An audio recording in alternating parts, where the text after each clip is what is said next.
कोल्हापूर महानगरपालिकेच्या इतिहासात पहिल्यांदाच हिंदुत्ववादी आणि हिंदुत्व म्हणजे उपासना पद्धती नाही, हिंदुत्ववादी म्हणजे हिंदू विचारामध्ये जे गुण आहेत ते गुण धारण करणारी हिंदुत्ववादी, की ज्यात अपीजमेंट नाही, लांगुल चालन नाही, पण सन्मान आहे, असा इतिहासात पहिला आमदार तर वर्षानुवर्ष शिवसेनेचा हिंदुत्ववादी आणि निम्म्या शहराचा दक्षिणचा अंमल महाडिकच्या रूपाने आमदार झालेच आहेत, खासदार झालेच आहेत.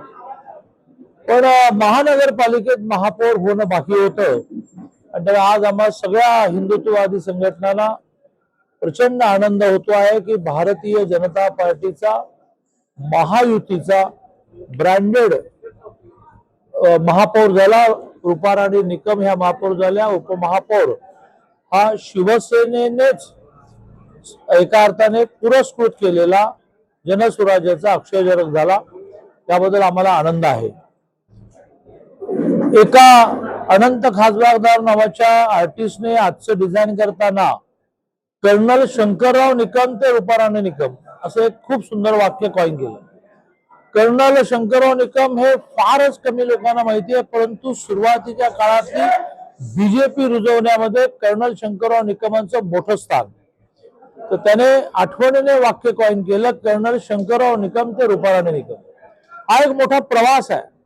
अवहेलना, टिंगलटवाळी हे सहन करत करत करत आज ह्या स्टेजला आल्यामुळे आम्हा सगळ्यांना याचा खूप आनंद आहे. माननीय देवेंद्रजींना याचा खूप आनंद झाला. मी फोन करून कळल्यानंतर म्हणाले की लगेचच मला धनंजय बैठकांना फोन करायला सांग किंवा मी करतो, कारण तुम्हा सगळ्यांचं हे यश आहे. तुमच्यापैकी कोणातरी एकाचं मी अभिनंदन करतो की ते अभिनंदन सगळ्यांना पोहोचेल, पण तुमच्या टीम वर्क शिवाय, ज्यात शिवसेना पण, त्यात राष्ट्रवादी पण, त्यात जनसुराज्य पण, तुमच्या टीम वर्क शिवाय शक्य नव्हतं. महाराष्ट्रामध्ये एकमेव महानगरपालिका जिथे युतीतल्या सगळ्या पक्षांची युती झाली आणि कुठेही भांडण नाही, तंडण नाही, पाडापाडी नाही, सगळ्यांना समाधान मिळेल अशी महायुती झाली. आणि त्यामुळे एक चांगलं मॉडेल डेव्हलप करण्यामध्ये आणि एस्टॅब्लिश करण्यामध्ये, प्रस्तावित करण्यामध्ये आम्ही यशस्वी झालो. अनेक प्रश्न जे मूलभूत वाहतूक उद्योगाचे सगळे प्रलंबित आहेत, नवीन काही गोष्टी केल्या, परंतु सर्वसामान्य कोल्हापूरकरांना अनेक प्रलंबित वाटतात. यात बदल दिसण्याला हे महत्वाचं आहे, त्याची जबाबदारी तुम्ही नेते घेणार आहात. आपल्याला आता निवडून आल्यानंतरच्या पत्रकार परिषदेमध्ये सगळ्या निवडून आलेल्याने आपापल्या भागामध्ये मिरवणुकांना जायचं आहे. सकाळपासून आम्ही आमची कामं सोडली आहेत. अदरवाईज केव्हा तरी आमची कोल्हापूर शहर आणि जिल्ह्याच्या विकासाची विजन, दृष्टी याचं प्रेझेंटेशन आम्ही तुमच्यासमोर करणार आहोत. राज्यामध्ये आर्थिक स्थिती बिकट बिकट बिकट असं जरी किती विरोधक म्हणत असले तरी नव्याने देवेंद्रजींनी शोधून काढलेल्या काही युक्त्या, त्यातून आर्थिक स्थिती म्हणजे विकासाला पैसे मिळणं यातही अडचण राहिलेली नाही. एखादीच गोष्ट डिस्क्लोज करतो मी, बाकीचे डिस्क्लोज करत नाही. माझ्या मर्यादा पण आहेत आणि ते तुम्हाला कळायला वेळ लागेल. काही फायनान्शियल इन्स्टिट्यूटशी देवेंद्रजींचा म्हणजे शासनाचा एमओयू झाला की त्या फायनान्शियल इन्स्टिट्यूट ह्या वेगवेगळ्या कामाची पेमेंट करतील. त्या पेमेंटचा इंटरेस्ट रेट खूप लो असेल तो त्या कॉन्ट्रॅक्टरने पे करायचा आणि केव्हा तरी शासन पेमेंट करतच. ते पेमेंट 6 महिन्याच्या वर गेलं तर शासन इंटरेस्ट पे करेल, 6 महिन्याच्या आत असेल तर कॉन्ट्रॅक्टर पे करेल. फायनान्शियल इन्स्टिट्यूटकडे पैसे खूप, त्यामुळे त्यांचे पैसे गव्हर्नमेंट गॅरंटीमध्ये सिक्युअर्ड झाले. असं एक नवीन मॉडेल परवाच्या कॅबिनेटमध्ये मान्य झालं. आता या फायनान्शियल इन्स्टिट्यूटकडे किती पैसे आहेत? 10 लाख कोटी आहेत, 20 लाख कोटी आहेत, 30 लाख कोटी आहेत. आपल्यालाही बजेटचा आपला आउटले जो असतो त्याच्या चौकटीतच द्यावं लागेल. म्हणजे उदाहरणार्थ उद्या कोल्हापुरामध्ये एक अप्रतिम टुरिझम वाढावा म्हणून एक 10-20 कोटीचा आपल्याला काही प्रोजेक्ट करायचा असला ज्याच्यातून सगळे जिल्हे महालक्ष्मीला आले की ते बघितल्याशिवाय जाणार नाही. तर आता 10-20 कोटीचा महानगरपालिका देईल, त्याला राज्य कॉन्ट्रीब्युट करेल, पण आता ती फायनान्शियल इन्स्टिट्यूट पेमेंट करेल.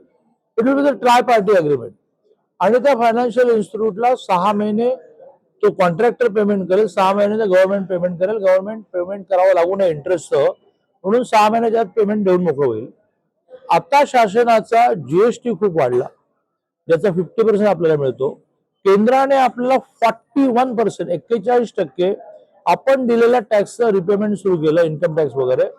आणि सगळ्यात महत्वाचं म्हणजे 98,000 कोटी रुपये महाराष्ट्राला, 98,000 करोड महाराष्ट्राला पायाभूत सुविधांसाठी मिळाले. सगळ्यांचं काम आहे की नवीन नवीन शोधायचं, किंवा पत्रकारांचंही काम आहे की नवीन नवीन आमच्या लक्षात आणून द्यायचं, त्याचा प्रोफेशनली प्रोजेक्ट रिपोर्ट करायचा, पैसे मिळायला अडचण राहणार नाही. कोल्हापूर खूप वरच्या लेवलला पाहिजे होतं, झालेलं आहे. कोल्हापूरच्या नेत्यांकडे विजन आता नव्यानं त्यांना आणावं लागेल चांगल्या पद्धतीने. काय नेमकं, कारण कोल्हापूरला वळणाचं असेल तर नेत्यांमध्ये पहिल्यांदा दिसत नाही. कोल्हापूरमध्ये मी परवा पुण्यामध्ये स्वर्गीय अजितदादांच्या श्रद्धांजलीच्या कार्यक्रमात म्हटलं की अजितदादांचं एक वैशिष्ट्य होतं की आपल्याला एखादी गोष्ट माहिती नाही, कळत नाही, अतिशय मोकळेपणाने असं म्हणायचं की जरा समजावून सांग. मी त्याचं उदाहरण दिलं की एका सुनेत्राताईंच्या प्रचाराच्या एका सभेत, त्या लोकसभेमध्ये संविधान बदलणार म्हणून खूप चर्चा झाली. मी एक अप्रतिम नोट तयार केली. ती नोट मांडून मी खाली बसलो. अजितदादा म्हणाले की याची कॉपी देशील का मला. हे नेत्यांमध्ये जेव्हा असतं की मला जे माहिती नाही ते माहिती नाही, मला जे माहिती नाही ते मी इतरांकडून माहिती करून घेणार. आणि त्यामुळे आता धनंजय माडकांसहित, राजेश क्षीरसागरांसहित, नव्याने निवडून आलेल्या आमच्या महापौरांसहित सगळ्यांनी वेगवेगळ्या प्रोफेशनल एजन्सी जोडण्याची आवश्यकता आहे, प्रेझेंटेशन घेण्याची आवश्यकता आहे, अतिशय नम्रपणे शालेय विद्यार्थ्यांप्रमाणे समजून घेण्याची आवश्यकता आहे की जगात काय चाललंय. जगामध्ये 60 देश असे आहेत की ज्यांचं पॉप्युलेशन 1 कोटीपेक्षा खाली आहे, पण ते टुरिझमला सगळ्यात मोठे चांगले देश मानले जातात. त्यांचा देश टुरिझम मधून मिळणाऱ्या उत्पन्नावर चालतो. पण त्यांनी काय केलं आम्हाला माहित नाही. आम्हाला माहित नाही तर आम्हाला एजन्सी अपॉइंट केली पाहिजे, आम्हाला नेटवर्क बसण्याची सवय लावली पाहिजे. महायुतीला पाठिंबा दिलेला आहे आता शरद पवार गटाच्या नगरसेवक. कॉमेंट जरा विचारपूर्वक द्यावी लागेल. काय पर्याय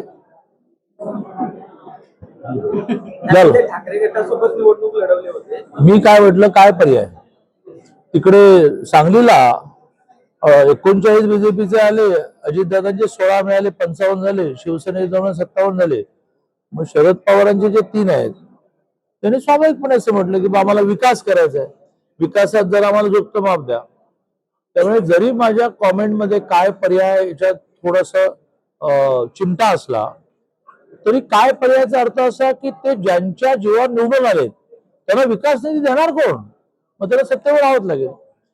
पॉझिटिव्ह कॉमेंट द्यायची झाली तर विकास आपल्या लोकांचा करायला त्यांना सरकार ज्यांचं आहे त्यांच्यावर राहायला पर्याय नाही.